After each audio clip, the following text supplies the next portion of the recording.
Assalamualaikum warahmatullahi wabarakatuh. Perkenalkan, nama saya Asyafiq Amar Muhammad Effendi, mahasiswa Politeknik Negeri Batam, dengan NIM 341111025.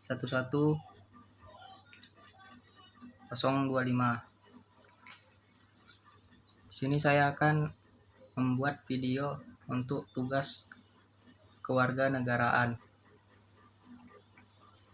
Di sini saya akan memberikan argumen atau tanggapan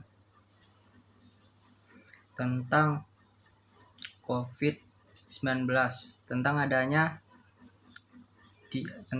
diadakannya vaksin dilakukannya vaksin dengan saya sebagai tim kontra. Dari yang kita ketahui di Indonesia, meski sudah ada klaim aman, sebagian orang masih menolak vaksin COVID-19. Orang-orang yang saat ini apatis terhadap vaksin bisa saja dipengaruhi oleh beragam faktor, terlebih vaksin COVID-19 ini sesuatu yang sangat baru. Wajar bila masih ada keraguan dalam diri beberapa orang. Masa ini sebenarnya tepat untuk memberikan fakta dan bukti nyata yang dapat mengarahkan pandangan mereka menjadi lebih objektif. Beberapa orang mungkin ada yang memegang nilai bahwa memasukkan cairan vaksin ke tubuh dilarang oleh kepercayaannya. Selain itu, bisa juga karena proses pembuatan dan kandungan vaksin dianggap tidak sesuai dengan ajaran dan kepercayaan mereka. Secara psikologis, seseorang cenderung apatis terhadap sesuatu yang baru, apalagi bila sebelumnya punya pengalaman yang tidak menyenangkan. Misalnya, selama ini ia sering mendengar info dari sana-sini yang mengatakan bahwa A adalah COVID-19 dan B juga obat COVID-19. Setelah dicoba, ternyata tidak sembuh. Dalam beberapa kasus, anggota keluarganya justru meninggal karena obat tersebut.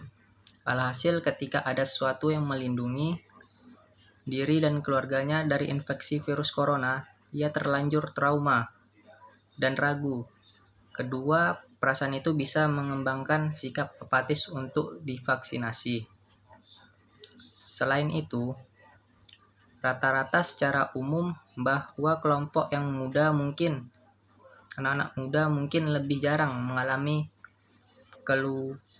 keluhan kesehatan dibandingkan kelompok yang lebih tua atau orang-orang yang tua atau lansia, sehingga kelompok yang lebih muda ini menganggap tidak perlu vaksin.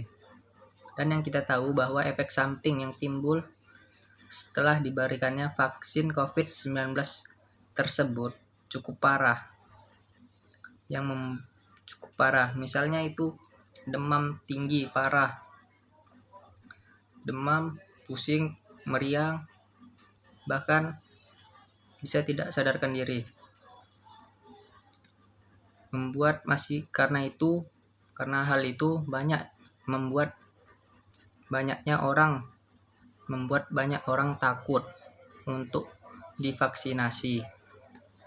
Sebenarnya di negara ini masih banyak yang menolak untuk divaksinasi, tapi karena dikeluarkannya Perpres nomor 14 tahun 2021 agar masyarakat Indonesia wajib vaksin, sehingga mau tidak mau harus siap untuk divaksin. Karena kalau kita tidak melaksanakan vaksinasi akan mempersulit kita juga pada akhirnya, karena semua butuh sertifikat vaksinasi. Sekian dari saya. Apabila ada kesalahan kata-kata, mohon maaf. Assalamualaikum warahmatullahi wabarakatuh.